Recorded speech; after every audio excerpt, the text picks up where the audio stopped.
News every 15 minutes, weather every 10, and sports twice an hour.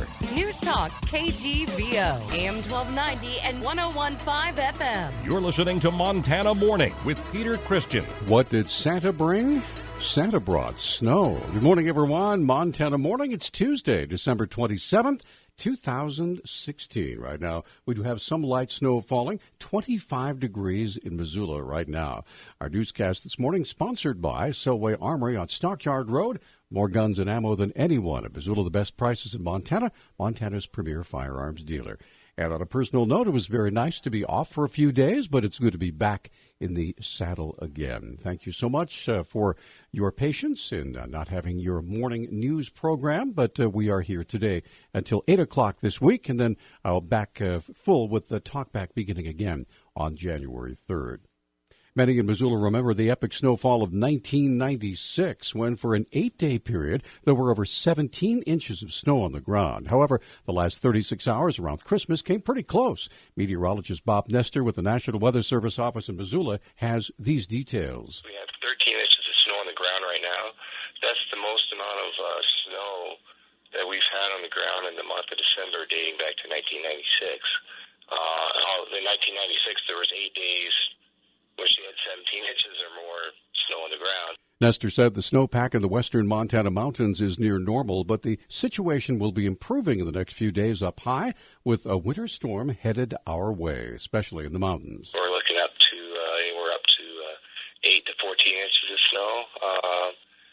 For example, Lookout Pass, Lost Trail Pass, up in Marias Pass and Glacier. So the mountains should receive pretty healthy amount. Nestor said the mountain shadow effect, though, could keep most of the mountain snow away from the valleys, but there could be some isolated bands of snow in the area. Snow bands may form. It's kind of hard to tell where they're going to go exactly. It may hit Everett, not Missoula, or it may hit Missoula along I-90 down to Drummond, for example. So it'll be sporadic, but under a particular snow band, you could get a quick 1 to 3 inches of snow and cause some difficulty, especially since we're anticipating it late afternoon or early evening, right around that magical commute time. Roads throughout the Missoula area are snow-covered, snow-packed, and icy. Of course, the crews have been very busy ever since Christmas Eve and Christmas Day, working hard, trying to keep the roads clear. Most of the side streets have been done. There are still some that have heavy snow, so just be patient. They'll get to you eventually.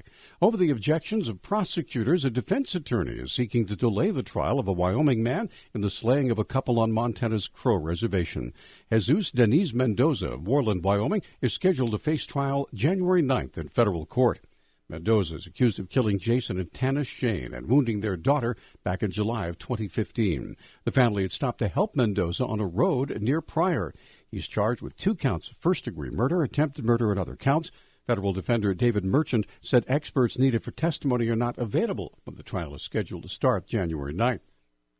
Assistant U.S. Attorney Lori Harper Suick objected to further delays. She said the case has been pending for 16 months. That's been difficult on the victims' families.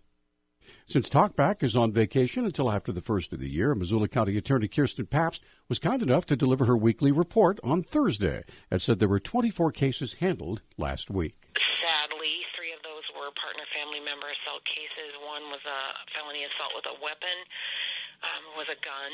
There were 5 new felony drug cases, 3 of which were opiates. A sexual intercourse without consent appearance. Following last Tuesday's Talkback program that featured all of Missoula's law enforcement heads, including Sheriff T.J. McDermott, Police Chief Mike Brady, UM Police Chief Marty Ludeman, and Sergeant Sean Findley with the Highway Patrol, County Attorney Kirsten Pabst spoke of the atmosphere of cooperation that exists between all the agencies in Missoula. We've made a commitment to work on the relationships between our agencies. And so when we're committed to having constant communication and sit-down meetings and face-to-face relationship building is basically sort of the basis on which then we can rely on when we're in an emergency situation. Pabst specifically referenced the carjacking incident last spring when 2 individuals kidnapped a Washington State family at gunpoint and took law enforcement on a high-speed chase through Missoula with shots fired at pursuing officers. When Montana Highway Patrol shows up and says, how can we help? or when the Sheriff's Department comes to help the city, or they're calling us in the middle of the night and we're working with the U.S. Attorney's Office. It's really kind of a neat thing. And I don't know that you can necessarily put those kinds of actions in writing and say this is what our policy is going to be. It's because we respect each other and we know that we need each other. Pabst is preparing her year-end crime report for 2016. A 28-year-old Helena man has died, and 5 other people were sickened after being exposed to high levels of carbon monoxide in a Helena residence. Lewis and Clark County Coroner Brian Backerberg told the Independent Record that Kevin Fauntleroy died Saturday morning. 5 other adult family members were taken to the hospital but were expected to make a full recovery. Captain Vince Williams, with the Helena Fire Department, said someone in the home called 911 about 8:20 on Saturday morning. Williams said the cause of the high level of carbon monoxide is still under investigation. Last week, Sheriff and Coroner T.J. McDermott released the name of the woman who was found deceased on the ice on the Clark Fork River as 44-year-old Amy Dixon of Superior. The cause and manner of death is pending upon the completion of a toxicology report. The Missoula Police Department continues to investigate the circumstances surrounding Dixon's death.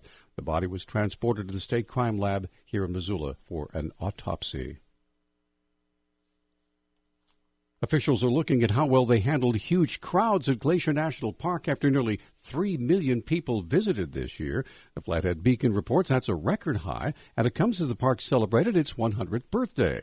However, officials say the spike in visitors has impacted the park and surrounding communities. Parking lots were constantly full. Rangers say they often had to call tow trucks for those who were parked illegally. The National Park Service also says it set up portable toilets due to long bathroom lines. However, Superintendent Jeb Moe said visitor feedback was almost always positive. And officials say they'll try to maintain the hype surrounding the park as they prepare for what they expect will be another very busy year for Glacier National Park, and I'm sure similar concerns at Yellowstone National Park as well. Our news talk time now is 6:12. News Talk, KGVO. Missoula's official weather station. Mostly cloudy to cloudy skies today with areas of snowfall. Daytime highs will be in the low 30s and winds will gust as high as 20 miles per hour. Snow accumulations of a trace to 2 inches. I'm meteorologist Brooke Foster for Missoula's KECI 13.